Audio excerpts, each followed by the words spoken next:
Hello and welcome to October's video tarot forecast. I have shuffled the cards, set my intentions that I always set, and I am going to be drawing the three cards the way that I always do for these readings, which are the first card, the card on the left, is going to be the foundational card. So that's the card that you are coming in with, the energy that's coming into this reading. In some way, it's going to be playing out with the current circumstances, which is the central card. That's card number 2. So that's going to be the sort of inner and outer cosmic weather, what's going on, so how that impacts on and interacts with the foundational card. And as always, this is going to be something that's happening inside you and or around you, probably both, in various forms. Sometimes more immediately recognizable than others, but if you search a little bit further or as time passes, you might see it playing out. And then the third card, as always, so that there is something given back to you from the reading, something that is entirely practical. There is a tool that you can use to apply in the current circumstances as they are meeting the foundational card, as they are working out through your life, so that there is a way for you to feel and also to know and to experience how you are interacting on a psychic and physical level with what is being reflected in the reading.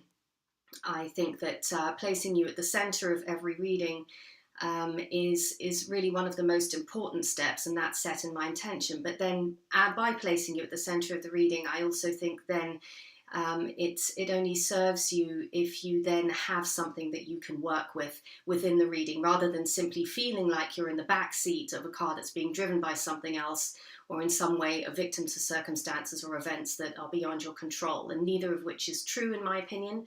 And so hopefully the third card will reflect this. So I am going to cut the deck, and I'm going to draw 3 cards, and I'm going to turn them over one by one.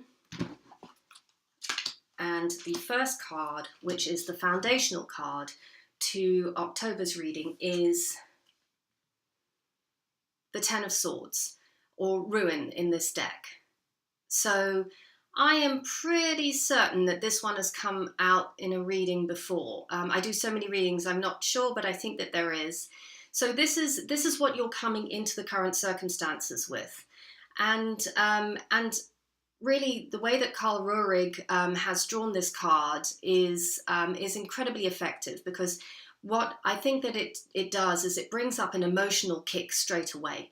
And I mean, you can't ignore the imagery on that, which is basically, I think, for me, a surreal depiction of a form of kind of madness.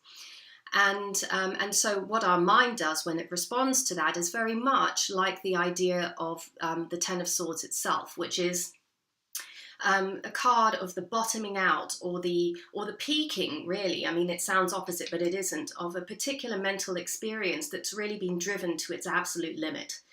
So the way that is that it can feel, when you look at it, you can think, oh my goodness, you know, what does this mean? When is this going to happen? Well, it's foundational. It's already happened. But also the Ten of Swords is the peak, as I said. So it's not only has it already happened, but there is the intimation that it is waning as well. So when you get the Ten of Swords, swords being mental processes, it really describes either a kind of mental process or a belief that has reached overblown proportions in some way, and some way that might be quite specific to you. It might be entirely personal. You may be able to relate to this in something that's going on. It looks like, and I've mentioned, a form of madness, but really I'm not necessarily talking about psychological or mental illness as much as I'm talking about the kind of obsessive or compulsive thought that really eclipses everything else that's going on in a particular area of your life, or to the extent that it eclipses your entire life, or at least puts a shroud over everything. And this can be the kind of thought that creeps in and really colours the rest of your life with its particular flavour. And the whole thing with the Ten of Swords is that this is reflective not necessarily of external reality, but of an internal process that is kind of trying to work its way through. And it is doing this with the Ten of Swords, which is the highest number card and the Swords card, by really, it's a hyperbolic or overblown or overreaching of a particular thing. It's really full technicolor, too surreal to be entirely true kind of thought. So, so with the Ten of Swords, this and when I say thought, bear in mind the fact that a thought can create your reality. So it's not just simply that it might be going on in your mind, but it actually might be a way of perceiving your world as well. And it could be an entirely visceral experience, because when we bring those thoughts into the world very often reflects those back to us. So that experience can be tangible. And that thought is something that's had its day. It's definitely left its mark. It's had its day. You may very well be able to pinpoint it. It will have happened, or it is just peaking now and now easing. And it's bringing you into this present moment. Perhaps a time when you've questioned your beliefs, or when your beliefs have been shown to be not necessarily supportive of you in a nurturing way, where the mind has managed to take a grip and the heart has been forgotten, or the creativity has been forgotten, or where the tangible world, or the world that you live in, is really taking second place to what it is that you're bringing in yourself. So it can be a prison of your own making, but that prison is so close to home that you carry it around wherever you are. And so the Ten of Swords, as I said, is really the peak of that. And so it brings you into this current moment where you are facing the cosmic weather. So this, now, the next card that I'm going to draw, is where the Ten of Swords now interacts as the foundational card with what is going on now, which is the Devil. So let me put these side by side. I have a sense here with these cards that what is sort of distorted in the Ten of Swords. So it's this moment of confusion, this moment of not being able to see clearly, this moment of doubt, perhaps a moment of surrealism that goes into this overblown feeling of I just don't know what to think anymore, starts to take shape. And as you can see then, there's almost like a sort of three kinds of parts in the Ten of Swords, and then that coalesces into the three different aspects of the Devil.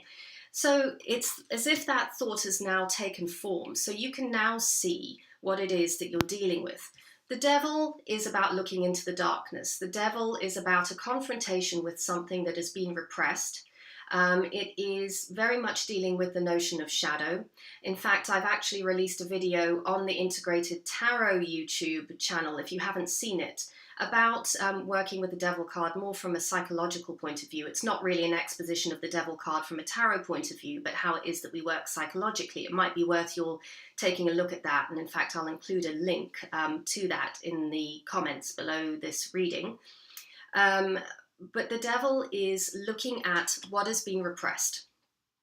And this works very well with the Ten of Swords, because there is almost an excitement of mental activity that comes with the emergence into consciousness of something that has been pushed out of consciousness. And very often it will be heralded by a sense of distortion, because the mediating ego, the part of you that really wants to keep it away from your awareness, because it has notions of keeping you safe and not wanting change. It responds in a way that is almost like the response of panic, or it will come up in terms of anxiety. So the imagery and the sensations that it causes are a kind of form of anxiety, and it can be a form of mental anxiety, as you can see in this card.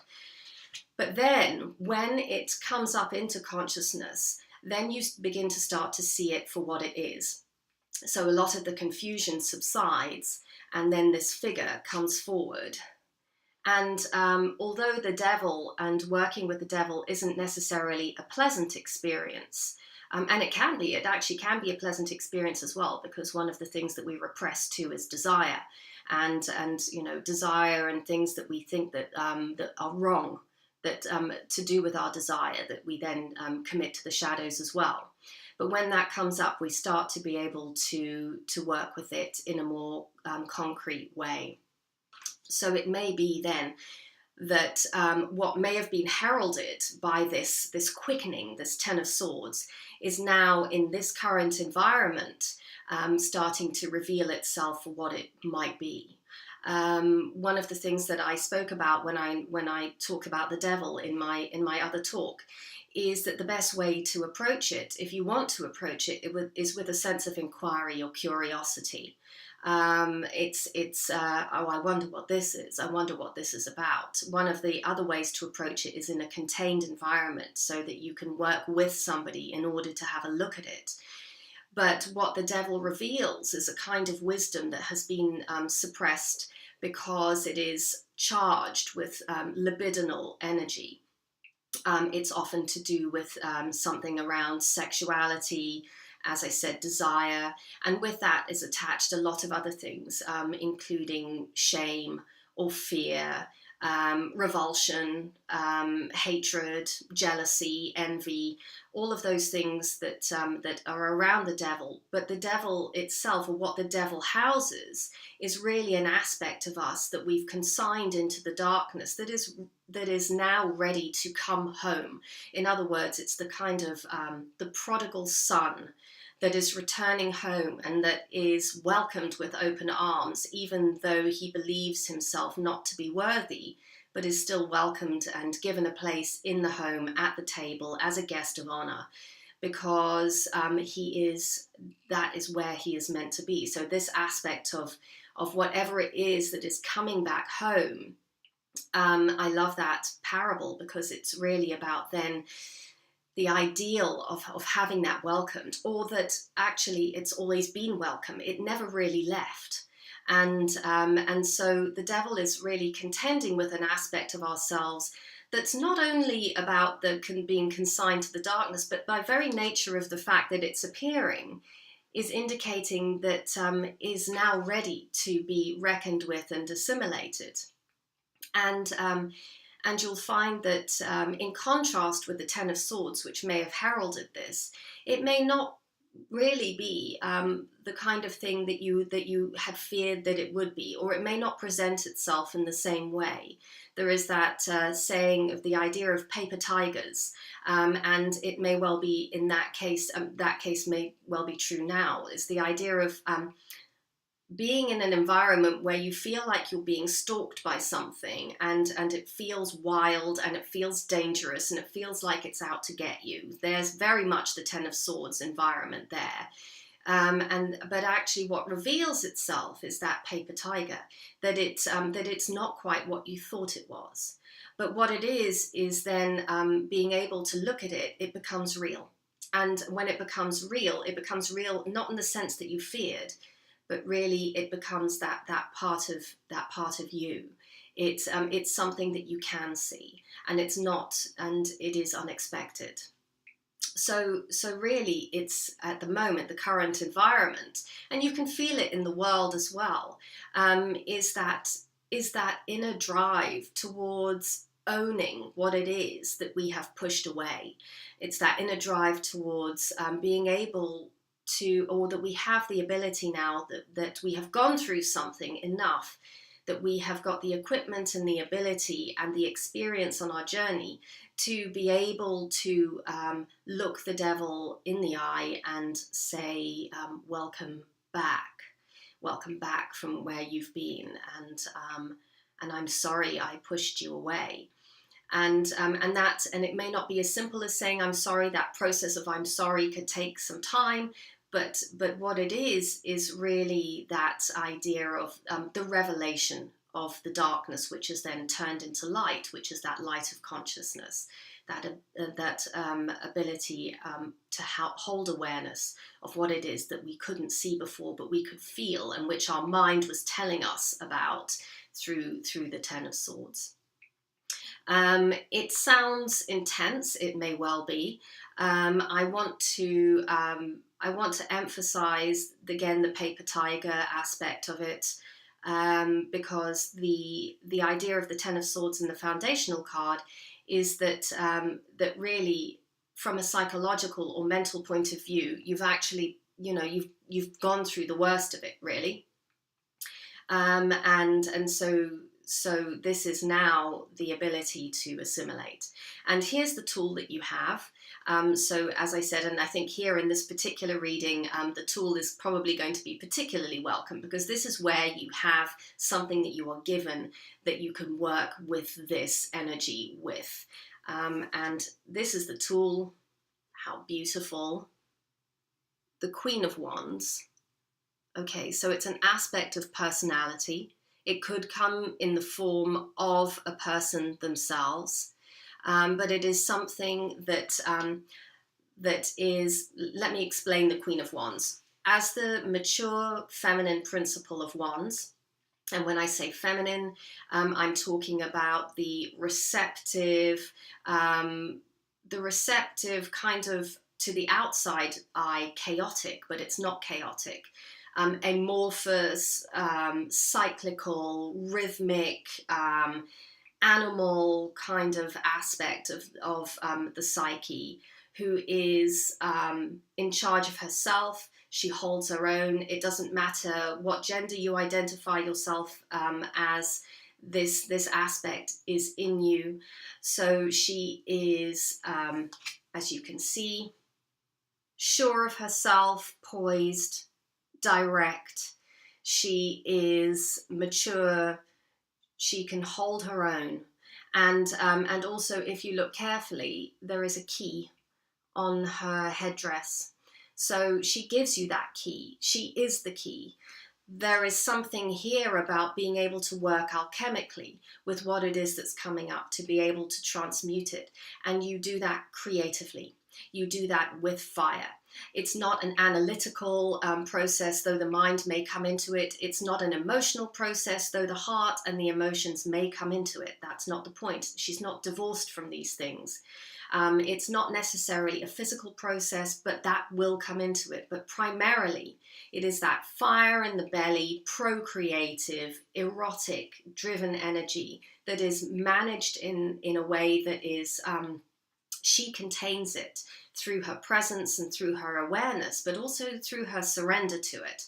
So there is a certain amount of surrender through the Queen of Wands to this kind of energy.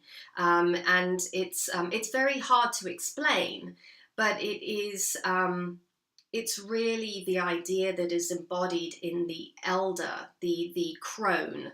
So go up and read on the crone archetype, the wise woman archetype, the witch archetype, who is an alchemist that is really drawing from chaos and drawing from nature and drawing from things that aren't necessarily rational, but no less real to her.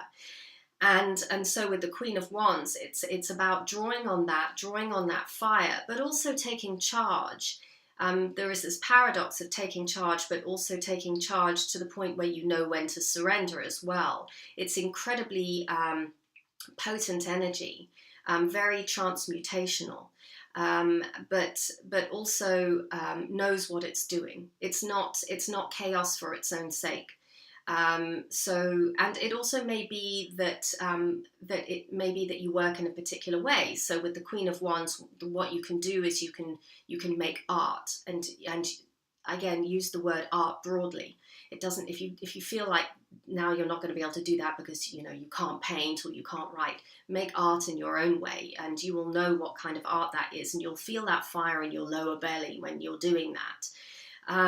Tarot is another one. The Queen of Wands is nothing if not the archetype of the tarot reader, and also the wise counselor, the person who works instinctively and intuitively. You could seek out the wise counselor in you, but you can also seek out the wise counselor in someone else as well. Somebody who works intuitively and in a very organized way, and in a way that's contained but not necessarily structured. So I also think, and I know that this is my own bias here, but the idea of the therapist, somebody who works with dreams, somebody who works with metaphors, somebody who works with that libidinal energy, because if you look at it all together, then what you've got is those. If you see here, the Queen of Wands is really very much aligned with the other two cards. There are the figures in all three, and yet she's really present in a way that the other two aren't. She is the embodiment of something. She is able to contain and direct, and she's also able to look them in the eye. In the same way that they are all looking ahead, the Queen of Wands' gaze meets them. She's not looking away. She is